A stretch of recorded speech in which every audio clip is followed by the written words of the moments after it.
We're on? All right, good evening. Today, September 19th, EDIC meeting. Call to order. There's a few extra copies of minutes that Josh sent out previously floating around.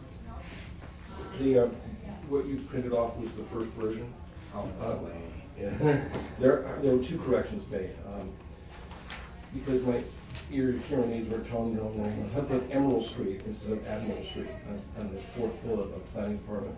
Yeah, I corrected that to Admiral. And then in the city arts update, the third bullet, possibility of moving to a nonprofit structure, I changed on Jessica's prodding to possibility of creating a nonprofit arm to allow the application of funding available to nonprofits only. I did see that email.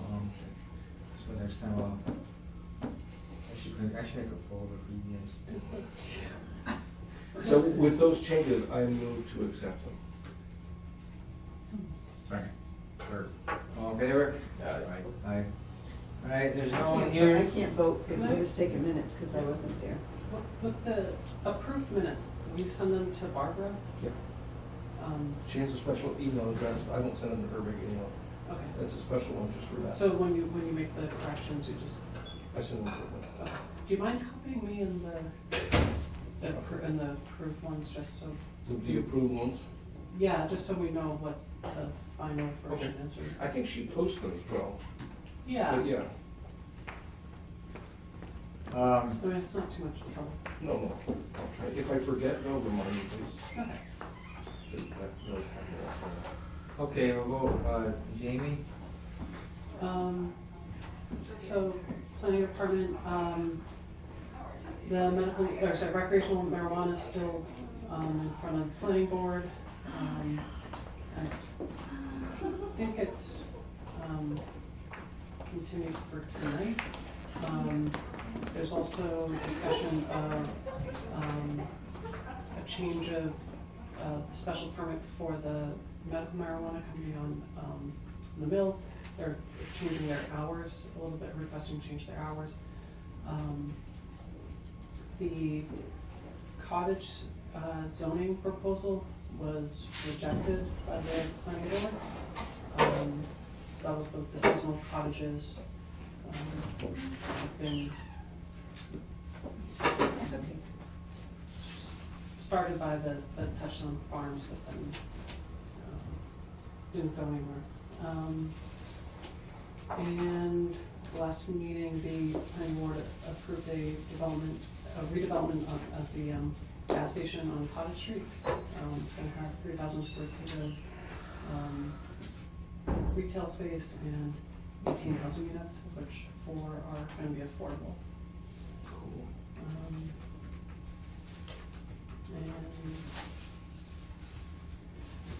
I think the residential downtown business first floor was submitted to the planning board. I'll mention, that's on the agenda later. So yeah, I mentioned that.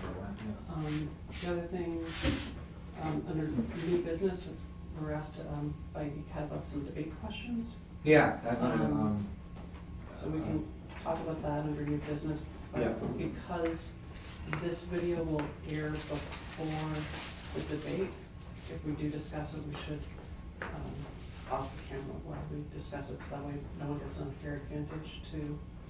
Oh, are your questions not known ahead of time? That is my understanding. I don't know. That's fine. What you said is fine. I don't mind. I'm not aware of I'm just not aware of the format. You know, I'm not even aware of very well of. Are we having one debate, a lot of debates, town hall meeting? You know, just.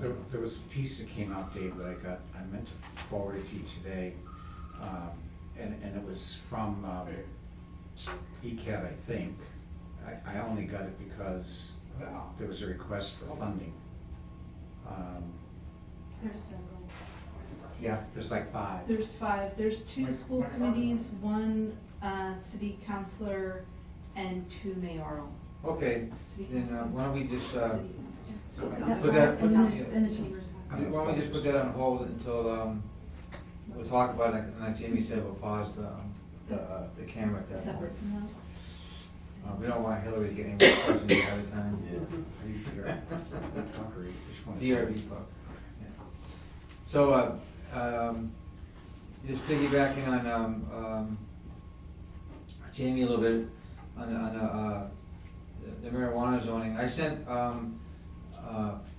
before the meeting, just an article that was in the Boston Globe yesterday. That's just FYI, it's just a little different flavor.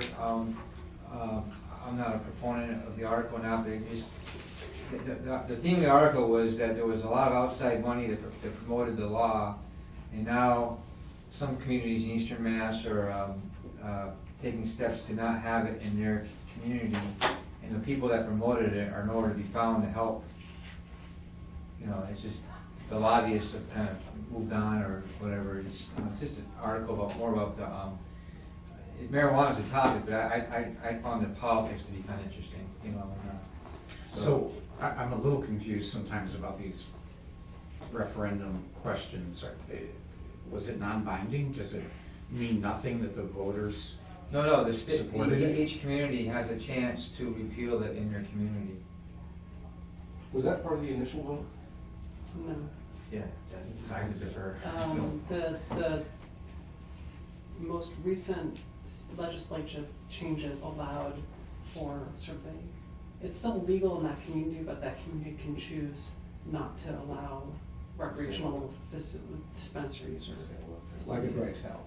Yeah, Like basically. alcohol is legal, but some towns. But you just can't dry. buy it there. Yeah, okay. Yeah. So- So that's it's not the same. But they could use it there. Yeah, people can use it there.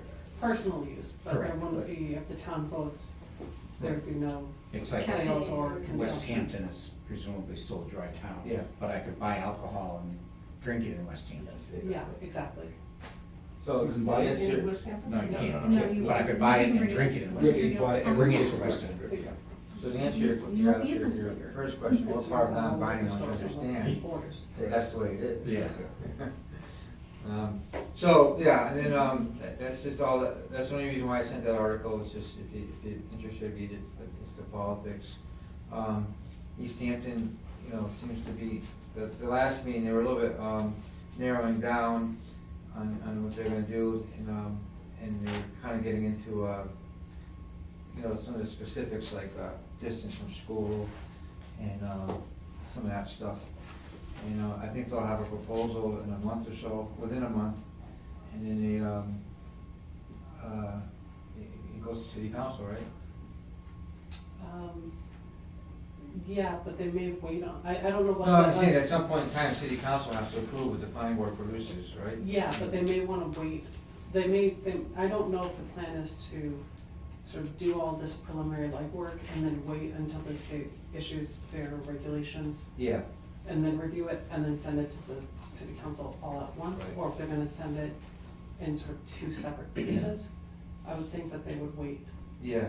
The only other thing I mentioned is that, I was at the last meeting, and, in the meeting before that, it's been discussed 3 times, but the middle time was just part of, like old business, it wasn't a public hearing, but, there's a couple people that wanna open, a marijuana business, but both of them, and Jessica brought it up the last meeting, what they wanna do, I don't think is, allowable presently, you know, because of the different rules of on-site, and one of them wants to have it as cooking ingredient. And, you know, they presented things and this and that, but, you know, if you went to the meeting or read the article, one of the articles, what they're talking about, it's not doable at the moment. Right.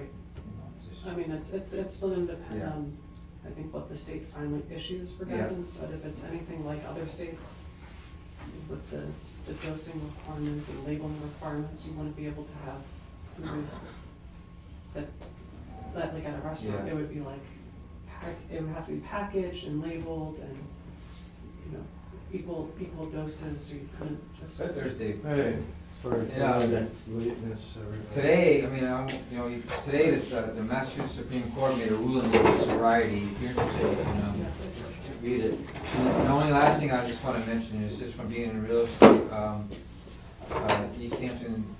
Easthampton's proactive work on this has generated some interest. There are 2 firms that are seeking space or discussing space on Route 10, you know, not with me, but I'm just saying, I'm aware of them. For dispensaries or? For the retail operation, yeah. So it's out there. Jamie, is anything happening? There's been some rumblings, rumors, a little bit of stuff floating around about 1 Ferry Street. Is anything to your knowledge happening there at all? I don't know anything. Okay. That's I all. did notice the for sale sign was gone. And somebody had said that they thought there was some movement on it. I thought it might have just been coincidental that the for sale sign was gone. But Yeah, I don't know anything nothing's about come it. before the plan. Nothing formal. Okay. I understand that there is discussion going on, and that the person who's has interest is definitely legitimate, and but his seriousness exceeds the sellers at the moment, and I think it's a dance that's going to take about 6 to 9 more months. I think, and that buyer is I think he's well, I don't want to say anything, but he's serious and he has the capability to do something there. But it's going to be a public-private partnership if it goes through with him. Pasmina? Well, in terms of the ECA report, we just had a really wonderful and successful fundraising brunch at Galaxy.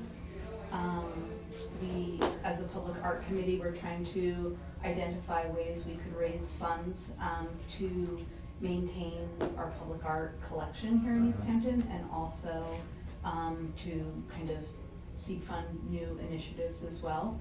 And Casey very generously stepped up and offered to donate 100% of everything raised, which was really amazing.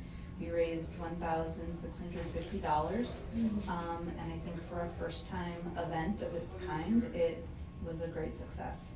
It was a really good spirit in the room. The food was absolutely phenomenal. I mean, I just keep hearing from everybody, like, when are you going to do that again? Like, this was so wonderful. And so I think, you know, it'll be great to kind of go in and plan a next go-round, and to just really kind of coordinate efforts even more, and think about ways we can bring even more people into the room. So that was really great.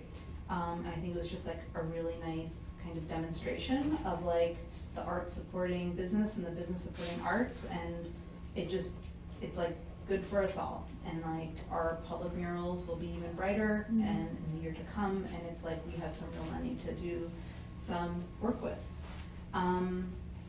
Coming up, we are kind of in our fall and winter programming season. Our next big event is the second installment of what we call Grist for the Mill, and it's a salon speaker series. It's taking place on Friday, October 13th, and the focus is contemporary visual art. We've secured Joan Young, who's the head curator from the Guggenheim Museum in New York City. She'll be speaking on the panel with Tom Friedman, who's a very established artist whose studio is here in Eastworks. I mean, I wrote papers about him in college. He's kind of a big deal. Pushes the boundary of Fordism. It's really interesting. Who's the person? Joan Young. Oh, Joan Young, okay. And then ECA also just established a regional partnership with Mass MoCA. I had a dream. I'm like, I want the third seat on that panel to be filled with an artist who's currently exhibiting at Mass MoCA, and this will be the perfect reason to kind of say hello and establish some ways we can work together. They were so receptive. I met with them about 7 weeks ago now. Never know how these things are gonna go. I was happy he wrote back to me in my email. You know, he was like very quick to respond. And it was really interesting because he said, thank you so much for reaching out. There's so much more we want to be doing for local communities around Western Massachusetts. And we're so busy. Like, we have no one, it is on no one's to-do list to reach out. So we were so happy to hear from you. Wow. And, you know, he didn't need to say that. It was like we were having a conversation. And so they are bringing a really incredible contemporary artist. His name is Kambui Alujimi. He lives in New York City. He's super stoked. They're all really excited to come to Easthampton, which I think is really awesome. And the whole and then they're gonna, so Mass MoCA will be promoting the event through 2 newsletters, social media. They're coming, their deputy director and communications director are coming. Their director would like to come and is seeing what he can do to be here, as well as 1 additional staff person. And we'll host them as our guests and give them a really nice time in Easthampton. And we're securing lofts and Eastworks with all of our friends for overnight accommodations. I mean, we're really, we're gonna have an after party at Galaxy. We're working with the botanist who's gonna be doing all the flowers for the staging, KW Home, who's gonna be staging the stage, again, like we did the last time. So it's like a really nice way to engage different businesses and to get people involved. We're working with SoundLab for all the sound, et cetera, et cetera. And it will take place at Eastworks. And the whole thing will be moderated by Ava Fierst, who's the curator at the UMass Museum of Contemporary Art and has been working really hard for decades doing great stuff for art in Western Massachusetts. So that's coming up. And then we're also, I just want to put on everybody's radar, on Friday, December 8th, it is our annual fundraiser. It will take place once again at the Eastworks Ballroom. It is going to be a night of infinite possibilities. We're going to have an incredible program of music, performance, live art. Just had a meeting with Big Wheel Press this afternoon. They're going to have a press in there. People can come and print their own prints in the room. We're going to be engaging a lot of local businesses. Again, Galaxy has stepped up, and it's going to be a beautiful night to celebrate Easthampton. Great. And the last thing, I'm just gonna say, we have removed the plus from Easthampton City Arts.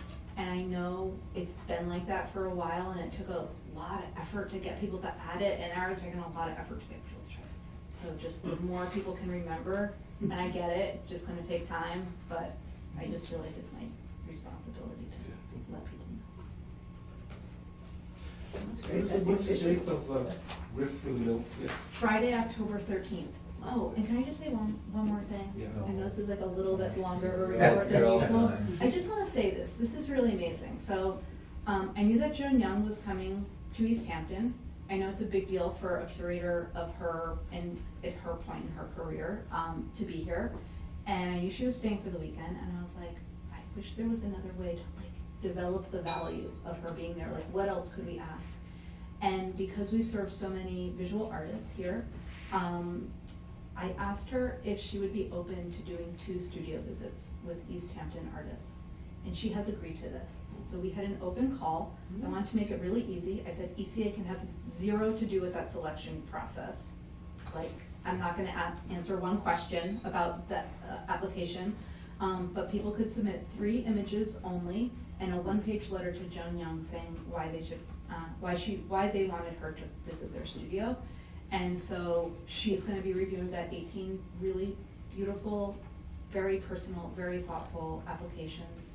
And so she'll be reviewing them, and she's visiting 2 artist studios. Like, nobody gets studio visits from her, except our 2 artists will. Nice. I feel really proud about that. I hope your Mass MoCA works out well, because I'd love to see some kind of Wilco come down next year. Their management office is in Eastworks. I know that very well. And There's a lot of my son talent. played baseball against his team, not won yet. But yes, very good. Just to piggyback on your arts and business sort of relationship, our summer has really been affected by the various things that are happening in town, some good, some bad, but it's really a barometer of what's going on in town. Friday, it's like crickets. Oh, yeah. And then everybody's at the food truck place, Yeah. And then Saturday is the mill concerts, and we just got swamped. And, so it's people are spending their money, people are coming to town because of what's going on in town, so it's really important, I think, for us to focus on, giving people the opportunity, like that group in the mill, it's all on their own. It's not through the city, it's the mill owners are putting it together. And it's just, wildly successful.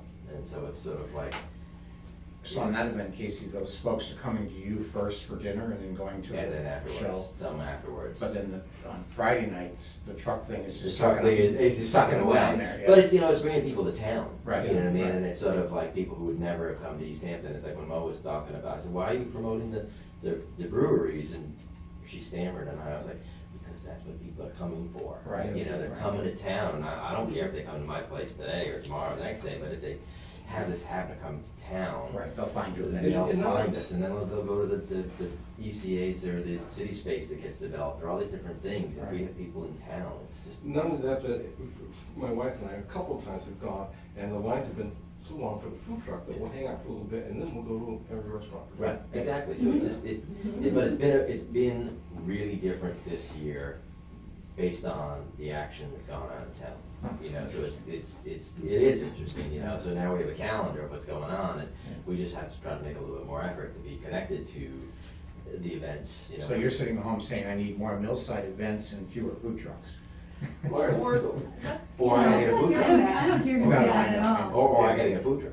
Yeah, exactly. You know what I mean? Exactly. So it's that kind of thing where it's, but I think that, there's definitely a lot of traffic Yeah. in town, whether or not it's flowing through me or through somebody else, but it's definitely a lot of traffic. Yeah. Well, there certainly was this week. I mean, you know, I'm up and down Cottage Street every night, 3 or 4 times, chasing the kids, and Kisira opened up the Japanese Yeah, oh, yeah. Korean restaurant. There was a line, 3 nights in a row, there was a line out the door. The food truck was across the street 2 of the nights. So, I mean, Cottage Street was hopping, you know, Wednesday and Thursday certainly, last week, you know. Okay. So number 6, thanks. At the last planning board meeting, you know, the 2 main topics were the seasonal cottages, which Jamie touched on, and marijuana. And then they received our proposal for first floor residence. Dave spoke about it. And, they received it very well, actually. Very enthusiastic. And Jessica is supposed to get together with me. She gets a little bit of time, because I think they want to clear a few things off their docket, but they kind of want to get into it. I think partly because they thought it was straightforward and easy. I mean, you know, either it's kind of a yay or nay thing. You know, it's not going to be a long. And the seasonal cottage thing, for various reasons, was contentious, and I think they wanted something a little different. Need a softball. Yeah, but no, it was an idea, and anyway, it was just well received. Dave spoke about it, and so I think in the next week or 2 we'll get together with Jessica and hammer out some language, and then my intention is to let them kind of. I just want to give them a rough draft, which I think I did, but you know, things have to be a little bit more, and then let's see how it goes. Yeah, I was called by the landlord of the property on Cottage Street, maybe it's 1 Cottage Street, it's not 1 Cottage Street, the end where the butcher is. Oh, 228. 220, okay, Yeah. so his end unit uh-huh, is like 1,100 square feet, right, plus a 600 square foot that's attached to it, and then another like 400 square feet. yeah, And it looked just ideal for a residential / business. Right. You know, and you know, I talked about it, and they're just sort of, like, again, who's gonna need to use all that space? You Yeah. know, you're getting up into, you know, over 2,000 square feet. And it's not conducive to, I mean, unless it's production back there, but then it just, yeah, and it's right on the edge of a residential neighborhood. So, Right. you know, it's just one of those things where it's like, you know, maybe there's not a lot of properties that would fit the criteria. No. But that one just seemed. yeah. And I mentioned that. I said I think if we have 5 of these, we'd be lucky. Right. You know, and in the space you're talking about, if I remember correctly, because I've been in there, that space has a full firewall, which is good because his space is so big. He would trigger a sprinkler system by mixing, possibly. It's it depends how things are divided, but you know, you wouldn't want to put in a $30,000 sprinkler system just to get a 500 square foot residence. Right. You know, but I think he can, if he pursues it, work around that, which would be good. You know, so yeah, there was you know, and I told him, which leads into number 7, that it's a baby step by us to maybe send another proposal once we hash something out, you know, and that would be with, over 55 and elderly.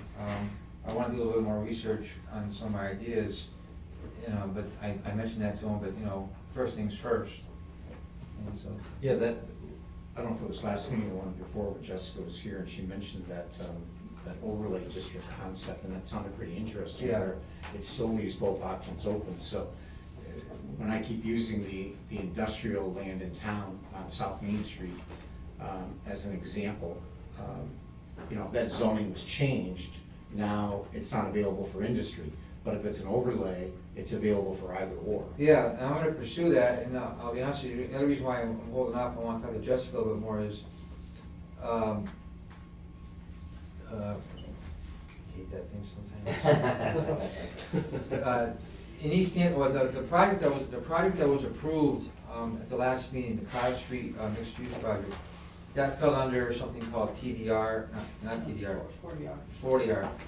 And I don't remember when it was, but when that zoning came in, was it probably 7 or 8 years ago?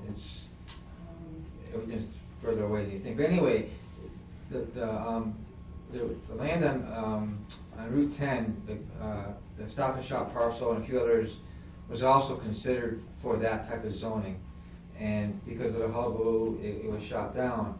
But yeah, I just want to throw it out there right now. I think that should possibly be revisited. Because I don't know, I only know a hair less than the owner, and he doesn't know either. I mean, he won't tell me everything, but Stop and Shop, the Shake or Bake is coming up in the next year. And if they go on to something else, I know that the owner wants to do something, and I still think that that's an appropriate piece of land for that. Or partly for this over 55 elderly, you know, be part of the, I don't want to mix everything up, but you know, and I still like the idea of the Loomis Village model, where you have somewhat independent living, then assisted, then nursing home, and I think that'd be a great parcel for that. And so I'm gonna be talking to Jessica about some of that stuff before before we talk about it. Well, we can talk about it anytime, but I want to kind of give you some things to work with regarding that. So anyway, number 6, I think it went well, and maybe by next meeting we'll have something going on with that. I mean, with Jessica. Number 8, this is move over. And number 9, anything on that, Dave? EV charging Yeah, stations? I brought information made some information folders here. Looks like we probably have enough Oh, gosh. members in the board, and this one's, Upside down? no, that's mine, by the way, so that's okay, that's okay. But, yeah, some of these around.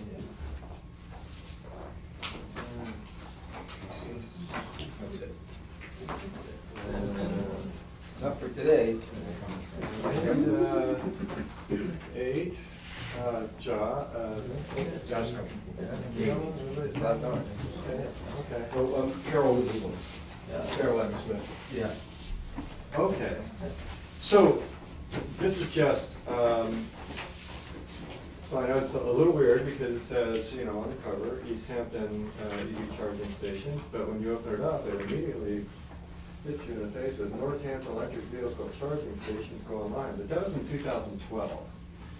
So on the back side of that sheet is correspondence I had, a reply from the energy director in Northampton. I wrote to him an email based on the news article, kind of a follow-up. How did it go for them? What has been their experience with the charging stations? And I had written to him that, you know, I wanted to, the impetus for the idea was to make Easthampton a more attractive destination for people who have electric vehicles. I may have mentioned this at the meeting before, but one of the still lingering concerns about people with all electric vehicles is what's called range anxiety. It's like, you have a certain range, you go off somewhere, are there charging stations or any opportunities of where you're going? So, and if a person can go to a place and have a charging facility that's not in their home, right up front, you can charge these vehicles at home, but it's the slowest possible charging method. So phase 2 charging stations makes it worth your while, like in Northampton, where it costs to park, they have parking meters. There are, well, you can read how many opportunities there are in Northampton. I'm aware of the ones at the end of Crafts Avenue. And what's that? Just in the parking garage. Yeah, in the parking garage and a couple other places. I know private ones at Big Y. So, and banks, People's Bank has them. So this actually, the ones at Crafts Avenue are used quite often. And so you have to pay, you have to put money in the parking meter, but currently Northampton doesn't charge for the electricity. Sounds crazy. Well, because it was kind of experimental, and they did this in 2012, so now we're, 5 years later almost, and the charging stations have become quite sophisticated, prices dropping because of being used more. And so I included information on 2 companies that supply stations, ChargePoint and EV Connect. And they're kind of the top of the list competitors in the area. I think ChargePoint is probably leading at this point. You can, for a municipality, for instance, to bring it close to home, it's not just about the charging facility, but it's about managing the use of it in a way that benefits everybody. So for Easthampton, we don't charge for parking, for one thing, and somebody could use a ChargePoint charger and pay for the electricity that they're charging their car with. I think Josh knows about that. You know, these little cards that you swipe at the meter, and they Yeah, well, there is an app for your phone. There's also a little key fob that you flash and sometimes. I'm sorry for interrupting. Oh, go ahead. Some of them I will always have to flash it, and only occasionally on those, like one of the Big Y in Northampton, I will be charged. Usually I'm not charged, so. Well, But it's included in traffic, too. You mentioned the private ones, like at People's Bank and at Big Y, are those charging for the electricity? No, they're just for people. Well, Big Y does, they charge. Well, as I'm saying, Yeah. about 50% of the time I've used it, I've been charged. And The other time it's so- not. Yeah, if it's under a certain amount, depends on how long you shop. It's really maybe, I don't know, if you plan to shop for about an hour, then, you probably get a bill for it. It'll probably register in some way, but if it's under a certain amount of electricity, just nothing. You'll get a few miles or so. How has Northampton's system worked over the last 5 years? Is it? Well, this is what the reply in this, But I think Mr. Mason's letter is about. Yeah. He's talking about how it worked, and they're looking forward to getting more. They probably, even though the devices come with capability to charge, he's still looking at, Northampton is doing it to attract people to town, because then there are these other economic benefits. Well, that's how I'm looking at it, is, if there was 2 between, Old City Hall and Casey's, I mean, I'm sure that some people would think about it. I look at it as a loss leader a little bit. The only reason I would, if I was in charge, the only reason why I would charge is to regulate the use of it. The money from it is not important. You'd hate it to be used in the wrong context. If Josh, who was a local, used it on a regular basis where you're trying to draw in people, say, or with a flywheel. Right. Be like, oh, there's a charging station. That's how I'm looking at it. I use it without using local businesses. Yeah, so it's But in high end, I don't know how you say it, like the Apple X phone right now, you can hear some people are criticizing it because it's expensive, you know, they're breaking a $1,000 barrier, it has some features that probably are not necessary, but Apple knows what they're doing. They're going after the high-end customer, and not only that, the high-end customer is gonna pay for their technology upgrades. Well, recreation consumerism is the same way. I mean, if you wanna save money, you don't go out. No, you know what I mean? So when you're going out and you're having a good time, this will attract some people with money, you know, to a certain degree, and, you know, it's beyond being green and this and that. I think, you know, if we could pursue this where we can encourage the mills to have a couple, the city hall to have one or two, and then, you know, some might be private, some might be, you know, obviously one here, we have to go through the powers that be, but I think it's well worth it to have 5 or 6 more in town, or 5 or 6 more than 2 we have at the high school. Where are they at the high school? In the parking lot close to the field. Really? I'm looking for them one day, I couldn't see them, so I was trying to figure out Parked what there it on was. Sunday, I didn't notice them. Yeah. But if you, for instance. Oh, wait, one's behind, next to the dumpster, Okay. you know, I'm gonna yeah. Go out and search again. Yeah. But if this were, for instance, at this parking lot, 50 Payson parking lot, you can, the machines can be programmed to charge city vehicles for free, no charge, but other customers would be billed, you know, for their use, for their electricity. And I think it would be worthwhile. I really, there is no opposition to electric car owners to pay for their fuel, essentially. It's the Oh, biggest they're not problem. looking, they're not looking for free food. No, they're not looking for, you know, it's just like, and Easthampton is along a route. If you look at a map of where these charging stations are in Massachusetts, there's a bunch in Northampton, there's a bunch in Amherst, there's a bunch in Greenfield, nothing down this way until you get to Chicopee. If you're lucky, you can pull into a Nissan dealer and they might let you juice up there. If you have bought your car there, they might just be willing to let you do that. But otherwise, they're at private places. There's a new hotel going up in Chicopee. They plan on having some for their customers. But where I was going with that is if somebody's going from points north, going in this direction, they might really need to pull into Easthampton for a few hours and get a few more miles before they hit the nearest charging station on the pike, which is pretty far down the pike. They haven't, hasn't come up with Department of Transportation. They were supposed to have charging facilities in by now, by the end of last year. Well, that hasn't happened. It's been slow coming. There's one in Lee, but it's not even at before you hit the exit to Lee.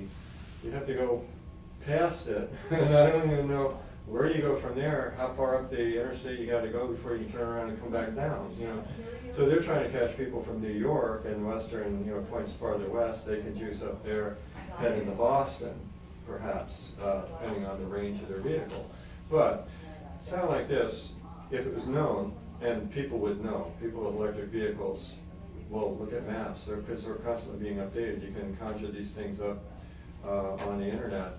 A lot of people host these sites that show you where all these charging facilities are.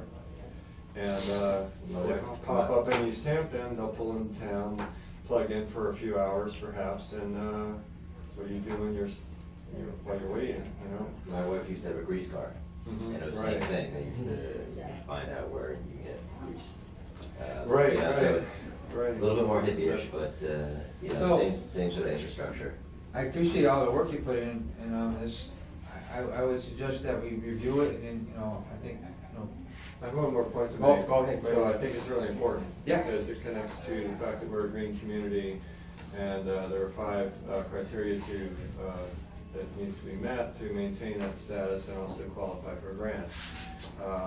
As far as I know, number 4, and there's information there about that as well, is as you add vehicles to your fleet, they should be hybrids or electrics or something. That's not really been happening.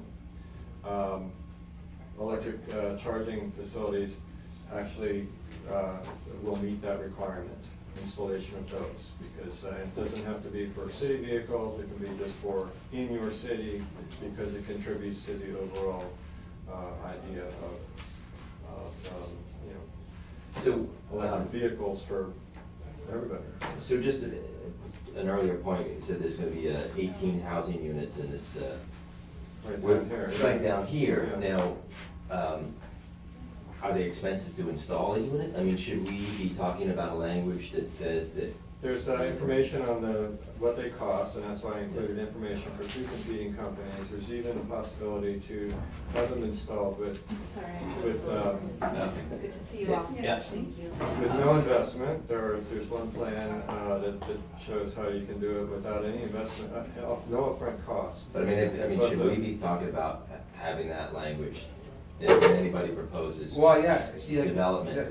that project went under site plan review, so I think they had a little bit, Oh, I see what you're saying, less. for a while but- it's happening. But along those Yeah, so- lines, but if we start the to planning put board in- has like, ability in special permit process for waivers, and I think this would be awesome criteria. So if they needed to, just say, I'm making this up on the fly, but they had to have, they were one parking spot less than they needed, but if they put in two charging stations, maybe that's an equal trade, but we could work on that kind of language, or as an incentive or something. Right, as we see future development happen, Yeah. we have language that might spur them putting them in. Right. And that to educate them that there Yeah. is trade-offs for such things. Well, I think that's, because I think we can work on that, because that's doable. We can certainly do that. We don't, it's not, everything's doable, but it's not the same as convincing someone to put one in, finding enough money, this and that. We can certainly say, this is our first step in a special permit process. We think you should consider a waiver or a break or something if they put in an EV station, But for green communities, you can participate in a grant, there's grant money available for green communities, and you can apply for these grants, and I put in here a list of cities that the last cycle, and the amounts of money they got for what they're purposing money to. And several of them are using money for EV charging stations. So these are the kinds of things that the money is exactly for. If we had a goal or a project in mind, then a grant could be applied for in the next grant cycle to get money specifically for that purpose. But it's going back to cost, overall cost really can vary greatly, because if you have, for instance, on 50 Payson, one attached to the side of the building for parking spots close enough to reach, then you're talking about running power lines just from the building, mounting the device on the wall perhaps, or right there, very little trenching or none. As opposed to curbside where you're going under, it gets infinitely, that's where the expense comes in, the installation. The charging devices themselves are pretty set cost. Yeah. So it's the installation that can add to the cost. And it's just, for level 2, it's just 240 volts, which is common in even households, common availability. So it's not, and it doesn't really take a lot of energy either. It's not like a real load on your demand. Yeah. I guess the high school ended up with them as part of the Chips. Yeah, so the reimbursement from the state on their share probably changed by a lot of these green initiatives, and that was Right. one of them. That very well could happen with the new elementary school too. Oh, sure. I was hoping so, yeah. Because there are benefits to doing the chips, to Yeah. getting those percentages. So I'd be willing to bet it'll automatically be part of the new school. Oh, well, in like at the high school, one of the teachers uses it quite a bit, which is great. I mean, What are you students use? Not in elementary necessarily. No, but not teachers. high school. well, they High school. possibly could, but I haven't seen any student with That was a pretty good. green card yet. Electric car. I seem like pretty grayish. What? But no, because I want to get to one more thing. I think we should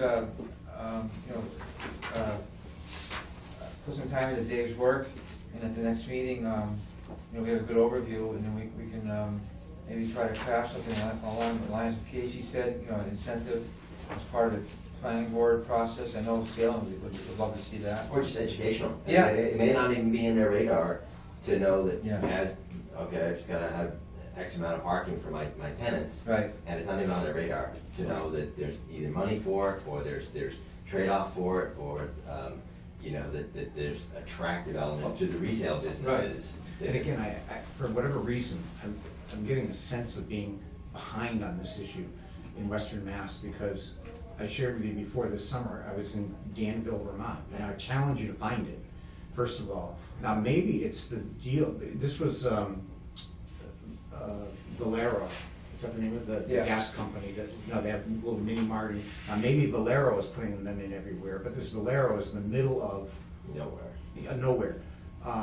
A few weeks ago, I pulled into, just on the way home, pull into Price Chopper in Brattleboro. There are 6 stations right there when you pull in. Really? Yeah. Well, when you Right got off exit small, one, right small there. towns in the middle of nowhere, that's really advantageous to have that, which is, yeah, I mentioned that about Easthampton, this could be a stop along the route. Well, and remember, like, you know, it's funny, Valero, they're actually, they're not as prominent in the Northeast, but they're a very big company. Exxon, they're going at, because believe it or not, like, you know, I know it's a little bit from dealing with Cumberland Farms. Cumberland Farms sells gas, but the gas is the attraction to what they sell inside. That's where the margin is. Yeah, right. So I don't see why EV stations, I mean, It's not gonna hurt. right, I mean, I don't know, I'm not, but, you know, a guy might only charge for half an hour. It's just like us with our phones, we take our charge when we get it, Right. Yeah, you know, exactly. and then, So there are a couple of, just very, very briefly, just a couple other things Yeah. to point out. And that is that there are grants from various other industries, including Eversource. So if you read Yeah. Mr. Mason's letter, he gave me a link that they got funds in Northampton for theirs. I looked into it. Those funds for this cycle are exhausted. So people are using the money, the state's making money available, that's exhausted. Eversource, which supplies most of the power around here, has incentives, Yeah. stuff like that. That means they'll sell more electricity.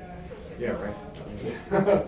Anyway, it's, this, I didn't intend to, yeah, this is a No. lot of stuff, but Yeah. sift through it and then maybe for next time. But also, I think this is sort of attainable stuff Yeah. for us to work on. Right. You know, as a committee, as opposed to talking about general stuff. Yeah. You know, it's- no, I think it's. It's like the gift card. On the bucket A lot of talk of it, how many years, but eventually it got there, and it's successful. But that's just what, you know, when we talk about these one-offs like 50 Payson or Old Town Hall, you wonder if, like Valero and in Brattleboro, I don't know if it's Price Chopper or the developer, Price Chopper's in a little strip mall there, is it the owner of that strip mall? But you get the corporate head that said, like Valero or Cumberland Farms or Pride, that says, we're gonna put these in all our facilities, or strategically place them in our facilities.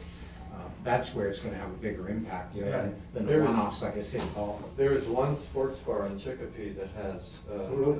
yeah, and because it says, you know, well, you Think know, about it. people will come here, they'll hang out for a few Yeah. hours. Yeah, that's exactly, come here, I don't wanna leave charge that, for a still few get hours work. and. Watch the football keep game. buying Yeah, it. it surprised me, I just saw it stuck in the corner one day, so. And do they have a way other than signage to prevent or discourage parking in those spots? Well, you can. So somebody could park in it even though they're not They charged? get a ticket. They You would get, get a ticket. in Northampton, you get a ticket. Okay. And is it specific to one spot? Is it a mobile? Can you Well, get one unit? usually No, it's- there's a spot yeah. per It's okay. charger. There are 2 spots in the Thorns parking lot, there are two Units. jacks. Yeah. And it's the same as Bottom Crafts Avenue, 2 and 2. Yeah. Okay, for, Good. thank you Thanks, much. Yeah. But for number 11, under new business, we're gonna discuss, possible questions, if we have any, for, our local elections. So, Jamie suggested that maybe we do that offline, which is fine with me, because, I guess these questions might be, secretive, so. Okay, we're back, and our next meeting is gonna be on 10/17, 2%, yeah. and with that, I conclude tonight's meeting. I move we adjourn. Thank you.